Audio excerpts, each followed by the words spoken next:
अनया वर्मा लखनऊ के एक छोटे से शहर से ताल्लुक रखती थी।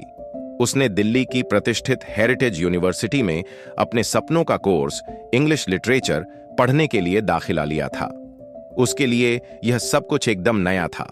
शहर की तेज रफ्तार, लोगों का अंदाज और उनका आत्मविश्वास भरा एटीट्यूड। लेकिन अनया इन सब के बीच खुद को नहीं खोना चाहती थी। वह अपने ख्वाबों को लेकर बेहद गंभीर थी। उसका सपना था एक दिन एक सफल लेखिका बनने का। वही आरव मेहरा गुड़गांव का रहने वाला था, जो जर्नलिज्म का छात्र था। दिल से एक कलाकार, लेकिन जिंदगी को मस्त मौला अंदाज में जीने वाला लड़का। उसका नजरिया था, जिंदगी को ज्यादा सीरियस ले लिया तो उसका मजा ही चला जाता है। आरव और अनाया की पहली मुलाकात एक शांत लाइब्रेरी में हुई। अनाया हमेशा की तरह जल्दी में थी और किताबों से लदी हुई। अचानक उसका संतुलन बिगड़ा और सारी किताबें सीधा आरव के ऊपर गिर पड़ीं। कुछ पल के लिए दोनों सन्न रह गए। आरव ने हल्के से भौहें चढ़ाईं और फिर एक मुस्कान तैर गई उसके चेहरे पर। अनाया थोड़ी शर्मिंदा, थोड़ी घबराई हुई थी। थोड़ा सा तकरार, थोड़ी सी मुस्कानें, और वहीं से शुरू हुई एक खास कहानी। सेमेस्टर प्रोजेक्ट्स के सिलसिले में आरव और अनाया को कई बार एक दूसरे के साथ काम करना पड़ा। धीरे धीरे अनाया को आरव की लिखने की शैली दिलचस्प लगने लगी, कुछ कुछ कच्ची मगर बेहद शायराना। वहीं आरव अनाया के अनुशासित और जुनूनी स्वभाव से प्रभावित होने लगा। उनके बीच काम के बहाने बढ़ती बातचीत में एक अनकहा जुड़ाव पनपने लगा। वो दोनों एक दूसरे के बिल्कुल विपरीत थे, पर शायद वही तो उनकी सबसे गहरी कड़ी थी। वक्त के साथ उनकी दोस्ती और भी गहरी होती गई। अनाया को लगने लगा कि शायद आरव उसके लिए कुछ महसूस करता है, लेकिन आरव कभी भी खुलकर कुछ कहता नहीं था। वो बस एक नाम से कविताएं लिखता था, ए। एक दिन अनाया ने सीधे आरव से पूछा, ये ए कौन है जो मुझे हर रोज यूनिवर्सिटी ब्लॉग पर नई कविता भेजता है? अनाया का एक एक्स बॉयफ्रेंड भी था, कबीर। लखनऊ में उनका एक गहरा रिश्ता था, लेकिन उनका ब्रेकअप काफी दर्दनाक रहा। अनाया ने कभी भी आरव से कबीर के बारे में नहीं बताया था। फिर एक दिन बिना किसी पूर्व सूचना के कबीर अचानक दिल्ली आ गया और उसी यूनिवर्सिटी में एक्सचेंज स्टूडेंट बन गया जहां अनाया और आरव पढ़ते थे। अनाया का अतीत फिर से उसके सामने आ खड़ा हुआ था। कबीर, वो नाम जिसे उसने वक्त के साथ भुला देना चाहा, अब उसी यूनिवर्सिटी में सामने खड़ा था। लखनऊ में उनका रिश्ता कभी बहुत गहरा था, लेकिन अलगाव ने उसे तोड़ दिया था अंदर से। आरव को उसने कभी कुछ नहीं बताया था। अब उसी कॉलेज की भीड़ में कबीर का यूं अचानक आ जाना, जैसे किसी शांत पानी में कोई पत्थर गिरा हो।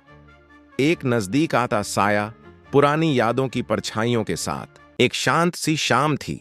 अनाया ने आरव को यूनिवर्सिटी के लेक साइड वाले उस कोने पर बुलाया, वही जगह जहां वो दोनों अक्सर बैठकर कविताएं लिखा करते थे।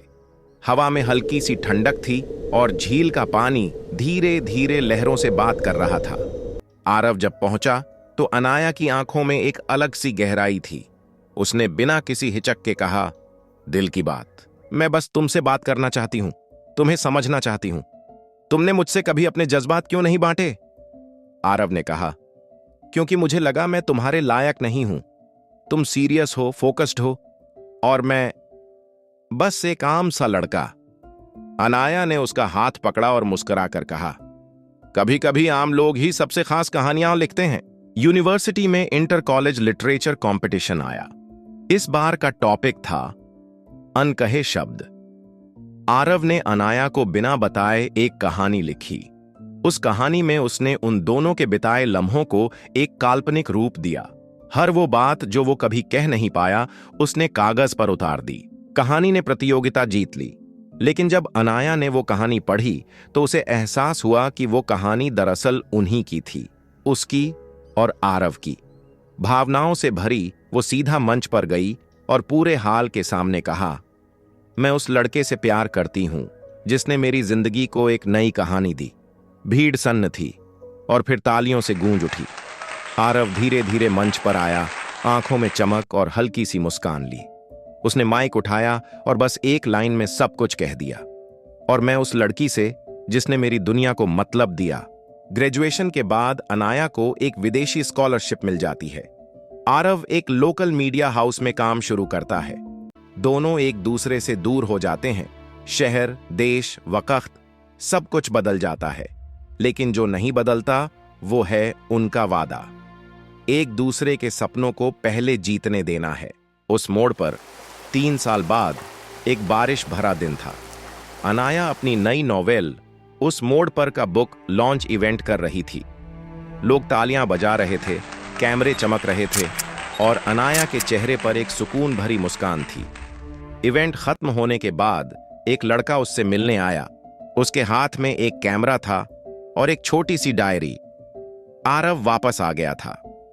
उसने हल्की सी मुस्कान के साथ कहा, मैं अब तैयार हूं तुम्हारे साथ जिंदगी लिखने के लिए। और बारिश के उस मोड़ पर एक कहानी फिर से शुरू हुई।